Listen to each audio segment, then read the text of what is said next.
உலகெங்கும் நிறைந்திருக்கும் தமிழ் நேயர்கள் அனைவருக்கும் எமது மனமார்ந்த வணக்கம். நான் உங்கள் ஜோதிடர் அந்தியூர் சுதாகர், பாரம்பரிய முறை ஜோதிட ஆராய்ச்சியாளர். இன்று நாம் காணக்கூடிய தலைப்பு மீன ராசி அன்பர்களுக்கு குரு பகவானது பெயர்ச்சி. உண்மையை சொல்லணும்னா மீனராசி அன்பர்களுக்கு குரு ஒரு புறம் 4ஆம் பாவத்திலேயே உங்களுக்கு இருந்ததுனால அர்த்தாஷ்டம குரு 3ஆம் பாவத்தில் இருந்த குரு, அந்த ரெண்டுமே உங்களுக்கு வேலை செய்யலை.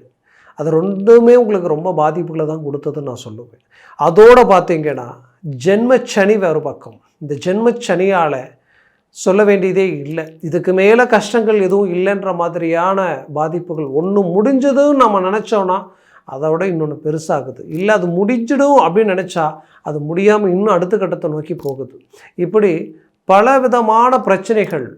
அதுலேயும் உங்களுக்கு வேண்டியவங்க, உங்களை சார்ந்தவங்க, உங்கள் விரல் உங்கள் கண்ணை குத்துனா அது எந்த அளவுக்கு பாதிக்குமோ அப்பேற்பட்ட பாதிப்புகளை சந்தித்தவங்களும் மீனராசி அன்பர்கள் தான்.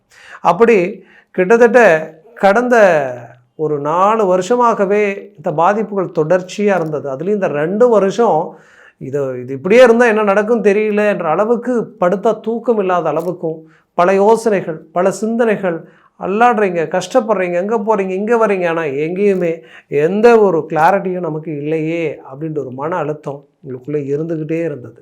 அதுலேயும் ஒரு வேலையில் எவ்வளோ வேணாலும் கஷ்டப்பட்டுக்கிட்டு தான் இருக்கிறீங்க. எவ்வளோ நேர்மையாக உழைக்கணுன்னாலும் ஓகே உழைச்சிக்கிட்டு தான் இருக்கிறீங்க. ஆனால் எந்த உழைப்பும் இல்லாமல், எந்தவித ஒரு ரிஸ்க்கு இல்லாமல் உங்களுக்கு பின்னாடி வர்றவங்க ஈஸியாக உங்களை கடந்து முன்னாடி போகிறாங்க. அப்போது பட்ட கஷ்டத்துக்குண்டான பலனும் இங்கே கிடைக்க மாட்டேங்குது. ப்ரமோஷனோ இல்லை ஊதிய உயர்வோ இல்லாத ஒரு நிலைமை. சாதாரண வேலையில் இருக்கிறவங்க தன் வேலையில் வர சம்பளம் தனக்கு பத்தாத ஒரு நிலைமை. இப்படியே போயிட்டு இருந்தால் வாழ்வாதாரம் பாதிச்சிருமேன்னு ஒரு பயம் ஒரு புறம். அதுலேயும் இடமாற்றங்களோ இல்லை இருக்கிற இந்த சின்ன வேலையிலிருந்து பெரிய வேலைக்கு போக ஏதாவது வேறு பிஸ்னஸ் தொடங்க வாய்ப்பு இருக்கோ அப்படின்ட்டு சாதாரண ஒரு ஊழியர்கள் ரீதியில் இருக்கக்கூடியவங்களிலிருந்து பெரிய லெவலில் பிஸ்னஸ் ரீதியில் இருக்கக்கூடியவங்க வரைக்குமே ஒரு திணறல். அந்த திணறல் எப்படி இருக்குன்னா, இது வரைக்கும் இல்லாத ஒன்று, எங்கள் வாழ்க்கையில் சந்திக்காத ஒன்று சந்திக்கிற மாதிரி இருக்குது. ஒரு ஓட்டுநராகவோ, ஒரு டாக்ஸி டிரைவராகவோ, இல்லை ஒரு ஜவுளி கடையில் ஒரு லேபர் வேலையில் இருக்கக்கூடியவங்களோ, அதே நேரத்தில் ஒரு ஹோட்டல் சார்ந்த ரீதியில் இருக்கக்கூடிய வேலை ஆட்கள், அந்த வேலையில் இருக்கிறவங்களுக்கும் சரி, அந்த ஊதியம் எதுவும் பத்தாத ஒரு நிலைமை, கடன் சுமைகள் அதிகரிக்கக்கூடிய ஒரு நிலைமை அதிகரிச்சுக்கிட்டு தான் போயிட்டுருக்கே தவிர எதுவும் குறைஞ்ச பாடே இல்லை. அப்போது நம்ம ஏதாவது ஒரு பிஸ்னஸை தொடங்கலாம், ஏதாவது ஒரு வேலையை தொடங்கலான்ற ஒரு எண்ணம் உங்களுக்குள்ளே இருந்தாலும் அதை எந்த விதத்துலையும் வெளிப்படுத்த முடியல. அதற்குண்டான பொருளாதாரம் கை கொடுக்கல எத்தனை நாள். அந்த மாதிரியான விஷயங்கள் இந்த குரு பெயர்ச்சியால் உங்களுக்கு கை கொடுக்க போகுது. இந்த வாய்ப்புகளை பயன்படுத்தி நீங்கள் அதில் இறங்கிட்டால் பெரிய லெவலில் சக்ஸஸ் அடைய போகிறீங்க. உங்களுடைய வாழ்க்கையினுடைய தோற்றம் மாறப்போகுது. ஒரு நாள் ஒரு காலகட்டங்களில் ரொம்ப சிரமத்தில் இருந்தவங்க தான் ஒரு சில சின்ன வாய்ப்புகளை பயன்படுத்தி அவங்களுடைய கிரக அமைவுகளினுடைய மாற்றத்தினால இன்றைக்கி உச்சக்கட்ட தொழில் அதிபர்களாகவும் பெரிய லெவலில் இருக்கக்கூடிய உயர்தர விஐபிக்களாகவும் இன்றைக்கி வாழக்கூடிய நிலையில் இருக்கிறாங்க. இன்றைக்கி அவங்களால எத்தனையோ பேர் இன்றைக்கி குடும்ப வாழ்வாதாரம் எத்தனையோ பேருக்கு அவங்களால கிடைக்கிது. அப்போது என்னென்னா, ஒரு சாதாரண இடத்துல இருக்கிறவங்க கூட ஒரு நல்ல இலக்குக்கு போகணுன்னா நம்ம உழைப்பு மட்டுமல்ல, நம்மளுடைய நேரமும் நமக்கு ஒர்க் அவுட் ஆகணும். அப்படி இந்த மீனராசி அன்பர்களுக்கு 5ல் குரு, அதுதான் உங்களுக்கு ஹைலைட். உச்ச குருவாக 5ல் நின்று 9ஆம் பார்வையாக அவர் வீட்டை, அந்த குரு தான் உங்களுடைய வீட்டினுடைய அதிபதி. நீங்கள் குரு பகவானின் ஆதிக்கத்தில் பிறந்தவங்க. அப்போ அந்த குரு டைரெக்டாக 5ஆம் பாவத்தை இங்கே பார்க்கும் பொழுது உங்களுடைய சகல பாதிப்புகளும் உங்களை விட்டு நீங்க போகுது. உங்களுடைய மனபாரங்கள் தீரப்போகுது. உங்களுடைய தடைகள் உடைய போகுது. நீங்கள் சக்ஸஸ்ஃபுல்லாக நோக்கி நீங்கள் அடி எடுத்து வைக்க போகிறீங்க. பிரம்மாண்டமான வாழ்க்கை வாழ்கிறதுக்குண்டான வழிகள் உங்களுக்கு திறக்கப்படுதுன்னு தான் சொல்லுவேன். என்னை பொறுத்தவரையிலையும் மீனராசிக்கு தான் இந்த குரு பெயர்ச்சி பெரிய லெவலில் வேலை செய்ய போகுதுன்னு சொல்லுவேன். ஏன்னா ராசியினுடைய அதிபதியே உச்சமடைஞ்சு அவர் 5ஆம் பாவத்தில் நின்று மீண்டும் அதே ராசியை பார்க்குற வாய்ப்பு யாருக்குமே அது கிடைக்காது. அது உங்களுக்கு அமைஞ்சிருக்கு. அப்பேற்பட்ட அமைப்புகளை நீங்கள் பயன்படுத்தணும். அதில் தான் உங்களுடைய சாமர்த்தியம் இருக்குது. ஏன்னா இந்த காலகட்டங்களில் புது உறவுகள் உங்களை தேடி வரும். அது மட்டுமல்ல, உங்களுக்கு சில நட்புகளால் சில வழிகாட்டுகள் கிடைக்கப்படும். அதே நேரத்தில் சில ப்ராஜெக்ட்ஸ் டக்கு டக்கு டக்குன்னு உங்களுக்கு கிளிக் ஆகும். இதுக்கு முன்னாடி நீங்கள் பேசி எடுபடாத சில விஷயங்கள் இதுக்கு மேல் நீங்கள் போய் பேசுனீங்கன்னா அது சடனாக உங்களுக்கு கிளிக் ஆகிடும். அதுலேயும் வேலை இழந்து தவிக்கிறவங்களுக்கு டக்குன்னு வேலை கிடைச்சிடும். வெளிநாட்டில் போய் என்னென்னவோ கனவோடு நம்ம முயற்சி எடுத்தோம், பார்த்தா இங்கே பல பிரச்சனைகளோடு இன்றைக்கி நம்ம நிற்கிற மாதிரி இருக்கே, இது சரியாகுமான்ற குழப்பத்தில் இருந்தவங்களுக்கு சரியாகிறது மட்டும் இல்லை, அது சாதனையாக மாறக்கூடிய வாய்ப்புகள் உண்டாகிடும். அது மட்டுமல்ல, உங்களை விட்டு விலகி போனவங்க உங்களை மீண்டும் உங்களை தேடி உங்களோட இணையக்கூடிய ஒரு அருமையான காலகட்டமாக இது மாறப்போகுது. இத்தனை நாட்களாக யார் யாரெல்லாம் உங்களுக்கு டார்ச்சர் வேலையில், யார் யாரெல்லாம் நீங்கள் கீழே விழணும், நீங்கள் பாதிக்கப்படணும், உங்களோட எமோஷனலை டச் பண்ணி உங்களை அந்த இடத்த விட்டு வெளியில் அனுப்பணும்னு நினச்சாங்களோ அவங்களுக்கு எதிரில் மீண்டும் ரீஎன்ட்ரி கொடுத்து ஸ்டாண்டர்டாக நிற்க போகிறீங்க. உங்களுடைய மேனேஜ்மெண்ட்டை கண்டு ஆச்சரியப்படக்கூடிய அளவுக்கு இருக்க போகுது. அது மட்டுமல்ல, ஒரு மீனராசியை பொறுத்தவரையிலும் அன்புக்கு கட்டுப்பட்டவங்க, பாசத்துக்கு கட்டுப்பட்டவங்க, நட்புக்காக எதையும் இறங்கி செய்யக்கூடியவங்க, அப்பேற்பட்டவங்க எதையும் செய்வாங்க. பட் அவங்கள சீண்டினால் அவங்களுடைய வேகம், அவங்களுடைய செயல், அவங்களுடைய பதிலடி அது வேறு லெவலில் இருக்குன்றதை மற்றவங்க தெரிஞ்சுக்குவாங்க. அதுக்குண்டான ஒரு காலமாக இது மாறப்போகுது. குறிப்பாக பெற்றவங்க, நீங்கள் பெற்றவங்க, இவங்க 2 பேரையும் நீங்கள் திருப்திப்படுத்திடுவீங்க. எப்படின்னா, உங்களுடைய பெற்றோர்களுடைய வாழ்க்கையில் இத்தனை நாட்களாக ஐயோ இவ்வளோ கஷ்டத்தில் இருக்கிறாங்க, நம்மளுடைய பிள்ளை இவ்வளோ பாதிப்புகளை சந்திக்கக்கூடிய நிலைமை இருக்கேன்னு நினச்சி வேதனையில் இருந்திருந்தாலும் அவங்களே பார்த்து பூரிப்படைகிற நிலைமை உருவாயிடும். நீங்கள் பெற்ற பிள்ளைகள் உங்களுக்கு கை கொடுக்கக்கூடிய அளவுக்கு ஒரு பலம் கிடைச்சிடும். அவங்க கல்வி ரீதியிலையும் சரி, அவங்களுடைய ஆரோக்கிய ரீதியில் இருக்கக்கூடிய தடைகள் உடைய போகுது. அவங்கக்கிட்ட ஒரு நல்ல பிரகாசத்தை இதுக்கு மேலே நீங்கள் சந்திக்க போகிறீங்க. குறிப்பாக சொல்லணுன்னா, மீன ராசி என்பவர்கள் பிள்ளைகளுக்காகவே, குடும்பத்துக்காகவே வாழக்கூடியவங்க. அதே நேரத்தில் அப்பேற்பட்ட பிள்ளைகளை பெற்று வளர்த்து ஆளாக்கி அவங்களை இன்றைக்கி ஒரு நல்ல கல்வி தரத்தில் கொண்டு வந்து அற்புதமான ஒரு வேலை வாய்ப்புகளை அமைச்சு இன்றைக்கி எல்லா தரம் தகுதி அவங்கக்கிட்ட எல்லாம் இருந்தும் அவங்களுக்குரிய ஒரு திருமண வாய்ப்பு அமைச்சா அந்த திருமணம் தடையாயிட்டே இருக்கே. இன்றைக்கி இவ்வளோ ஒரு அருமையான தகுதி தரம் இருந்து நமக்கு காரணமே இல்லாமல் ஏன் திருமண வாழ்க்கையை அவங்களுக்கு ரிஜெக்ட் ஆகுதுன்ற குழப்பம் உங்களுக்குள்ளே இருக்கும். கண்டிப்பாக சொல்கிறேன், இந்த குரு பயிற்சியால் அவங்களுக்கு அழகாக திருமண முயற்சிகள் கைகூடி வரப்போகுது. சக்ஸஸ்ஃபுல்லான ஒரு மேனேஜ்மெண்ட்டை உருவாக்க போகிறீங்க.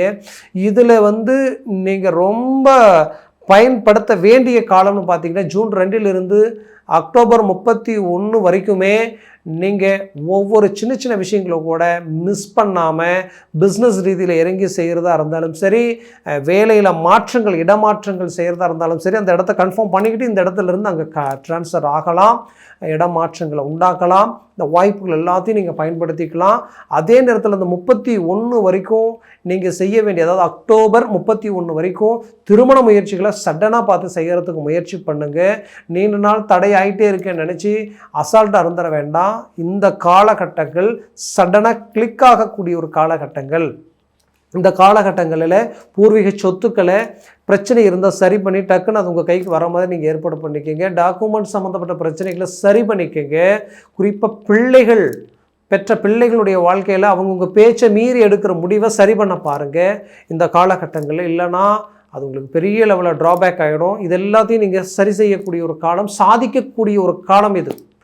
பட் அந்த 31 இருக்கு இல்லையா, அக்டோபர் 31 ஜனவரி 23 வரைக்கும் இந்த குரு அப்படியே டிரான்சாக்ஷன் ஆகி எங்கே போயிடுவார்னு பார்த்தீங்கன்னா, சிம்மத்துக்கு போயிடுவார். சிம்மத்தில் இருக்கக்கூடிய குரு என்ன செய்வார்னா, உங்களுடைய ராசிக்கு 5 இருந்த குரு 6ஆம் பட்சத்துக்கு போகும்போது அங்கே சில ப்ளஸ் நடக்கும். என்ன நடக்கும்னா, நீண்ட நாள் கடன் சுமைகள் தீரும், நீண்ட நாள் ஆரோக்கிய பாதிப்புகள் குரு அங்கே இருக்கும்போது சரியாயிடும். பட் ஆனாலும் அந்த இடத்துல நீங்கள் செய்ய வேண்டிய சில விஷயங்கள் என்னென்னா, மற்றவங்களை நம்பி ஜாமீன் கையெழுத்து போடுறது, வண்டி வாகனங்களில் வேகமாக செயல்படுவது, அதுவும் குறிப்பாக இந்த காலகட்டங்களில் நீங்கள் செய்யக்கூடாத இந்த விஷயங்கள் செஞ்சிட போகிறீங்க. 1. 2வது பார்த்திங்கன்னா, இந்த காலகட்டங்களில் அக்டோபர் 31 டு ஜனவரி 24க்குள்ளே மட்டும் பிஸ்னஸை தொடங்குறதா அப்படின்னு பெரிய லெவல் இன்வெஸ்ட்மெண்ட் பண்ணுறதோ, மற்றவங்க இந்த மாதிரி பணத்தை போட்டிங்கன்னா உங்களுக்கு ஒரு நல்ல ஆதாயம் இருக்குன்ட்டு விவரம் தெரியாமல் பணத்தை போட்டுறதோ, புது முயற்சிகள் அந்த கேப்பில் மட்டும் நீங்கள் டச் பண்ண வேண்டாம். அதுக்கப்புறம் ஜனவரி 25ஆம் தேதியிலிருந்து மீண்டும் ஜூன் 6ஆம் தேதி வரைக்குமே ஹை லெவல் டாப் பொசிஷனில் உங்களுக்கு ஒர்க் அவுட் ஆக போகுது. இந்த கேப்பை மட்டும் கொஞ்சம் கேர்ஃபுல்லாக டீப்பாக நீங்கள் பார்த்துக்கிட்டிங்கன்னா அந்த நேரத்தில் ஆரோக்கியத்தை கூட செக் பண்ணிக்கணும், அதெல்லாம் கொஞ்சம் பண்ணிக்கணும். அதுக்கப்புறம் பெரிய லெவலில் வெளிநாடு முயற்சிகள் உங்களுக்கு கைக்கூடி வரும். வெளிநாட்டில் இருக்கக்கூடியவங்களுக்கு பெரிய லெவலில் மாற்றங்கள், பிரம்மாண்டமான சில வாய்ப்புகள் உங்களை வந்து அடைய போகுது. அதுலேயும் குறிப்பாக சொல்லணுன்னா, எனக்கு தெரிஞ்சு இந்த காலகட்டங்கள் பார்த்திங்கன்னா, இதுக்கு பின்னாடி எல்லாம் பார்த்திங்கன்னா அக்டோபர் வரைக்குமே, ஜூன்லேருந்து அக்டோபர் வரைக்குமே பார்த்திங்கன்னா ப்ரமோஷனுக்குரிய ஒரு காலகட்டம். அதே நேரத்தில் பெரிய லெவல் அவார்ட்ஸ் வாங்கக்கூடிய ஒரு காலகட்டமாக உங்களுக்கு இருக்கும். ஆராய்ச்சி துறையிலையோ மருத்துவத்துறையிலையோ இருக்கிறீங்கன்னா பெரிய லெவலில் சில ரெக்கார்டை உண்டாக்கிடுவீங்க. யாராலையும் முடியாத சில விஷயங்களை முடிச்சு காட்டுவீங்க. அவ்வளோ பெரிய ஒரு இமேஜை க்ரியேட் பண்ணிவிடுவீங்க. அவ்வளோ நல்ல ஒரு காலமாக இது இருக்கும். தெய்வத்தினுடைய முழு அனுகிரகம் உங்கள் மேலே விழுது. அந்த ஆசீர்வாதம் உங்களுக்கு கிடைக்க போகுது. அதனால் இந்த காலகட்டங்களை சரியாக பயன்படுத்துங்க. எல்லாத்துலேயுமே ஒரு ஹை லெவலில் டாப் பொசிஷனில் நிற்க போகிறீங்க. என்னை பொறுத்தவரையிலையும் இந்த காலகட்டங்கள் நீங்கள் பயன்படுத்தினால் உங்களுடைய வாழ்வாதாரம் வேறு லெவல் இருக்கும். உங்களுடைய இமேஜ் மீண்டும் அவ்வளோ சாதாரணமாக டவுன் பண்ணிட மாட்டீங்க. அவ்வளோ பெரிய உயர்தர நிலைக்கு போயிடுவீங்க. என்னை பொறுத்தவரையிலையும் மீனராசி என்பர்களை பொறுத்தவரையிலையும் சனியை நினைக்க வேண்டாம். இந்த குருவை இந்த நேரத்தில் நினச்சிக்கிங்க. அது பெரிய லெவலுக்கு உங்களுக்கு கை கொடுக்கும். ஏன்னா சனி ஏன் நினைக்க வேண்டான்றனா, சனி உங்கள் லக்னத்தில் இருக்கார். பட் இதில் நல்ல விஷயம், குரு வீட்டில் தான் இருக்கார். அப்போது இந்த குரு என்ன பண்ணுவார்னா, 9ஆம் பார்வையாக அந்த குரு வீட்டை தான் பார்க்க போகிறார். அந்த வீட்டில் தான் சனியும் இருக்க போகிறார். அப்போ அந்த இடத்துல சனியை சாந்தப்படுத்திடுவார். அப்போது சனியால் வரக்கூடிய பிரச்சனை குரு சேவ் பண்ணிடுவார். அதனால் தயவு செய்து எந்த நெகட்டிவையும் நினச்சிக்கிட்டு இது இருக்குது இப்படி தான் இருக்கும் அப்படின்லாம் வேண்டாம். நல்லா இருக்கும், எல்லாமே டாப் லெவலில் இருக்கும். ஒன்று நடந்தால் நல்லது, நடக்காட்டி ரொம்ப நல்லது, இந்த விட இன்னொரு பெட்டராக ஒன்று இருக்குது அப்படின்றது தான் உண்மை. அதனால் இத்தனை நாள் நடக்காததை நினச்சி வருத்தப்பட வேண்டாம். இந்த குரு பயிற்சிக்கு அப்புறம் பெரிய லெவலில் நல்ல விஷயங்கள் உங்களுக்கு நடக்க போகுதுன்றது தான். அதுக்காக தான் கடவுளை உங்களை வெயிட் பண்ண வச்சாருன்னு நினச்சிக்கிங்க. முயற்சிகளை பலப்படுத்துங்க. எல்லா விதத்துலேயுமே ஒரு தெளிவான, ஒரு நிம்மதியான, சந்தோஷமான உங்கள் குடும்பத்துக்கு உண்டான தேவைகளை பூர்த்தி பண்ண போகிறீங்க. என்னை பொறுத்தவரையிலையும் இது உங்களுக்கு உண்டான ஒரு காலம்தான். உங்கள் ஜனன ஜாதகத்தை பார்த்து எந்த ஒரு முடிவு எடுக்கிறது நல்லது. ஏன்னா சர்வாஷ்ட வர்க்க பலன்கள் ரொம்ப முக்கியம். நான் சொன்னது கோச்சார பலன், உங்களுடைய ஜனன ஜாதக பலன் அதை விட அவசியம். அதனால் ஜனன ஜாதகத்தை பாருங்கள். அதில் இந்த சர்வாஷ்ட வர்க்க பலன்கள் 3க்கு மேலே 4, 5, 6, 7 எல்லாம் இருந்துட்டு தான் ஜாக்பாட் அடித்த மாதிரி. அதனால் பாருங்கள், பார்த்து எந்த ஒரு முடிவு எடுங்க. பார்க்கணும்னு நினச்சா கீழே இருக்கக்கூடிய காண்டாக்ட் நம்பருக்கு கால் பண்ணி முன்பதிவு செய்து வாட்ஸ்அப் மூலமாக உங்கள் ஜாதகத்தை அனுப்பி தெளிவாக விவரமாக கேட்டு தெரிஞ்சு அதை சார்ந்த முயற்சிகளும் முடிவுகளை எடுங்க. அது மேலும் மேலும் உங்களுடைய வாழ்க்கையை வளமாக அமைந்திடும். உங்களுடைய வாழ்க்கையை வளமாக அமைந்திட எமது மனமார்ந்த வாழ்த்துக்கள். நன்றி, வணக்கம். மீண்டும் சந்திக்கலாம்.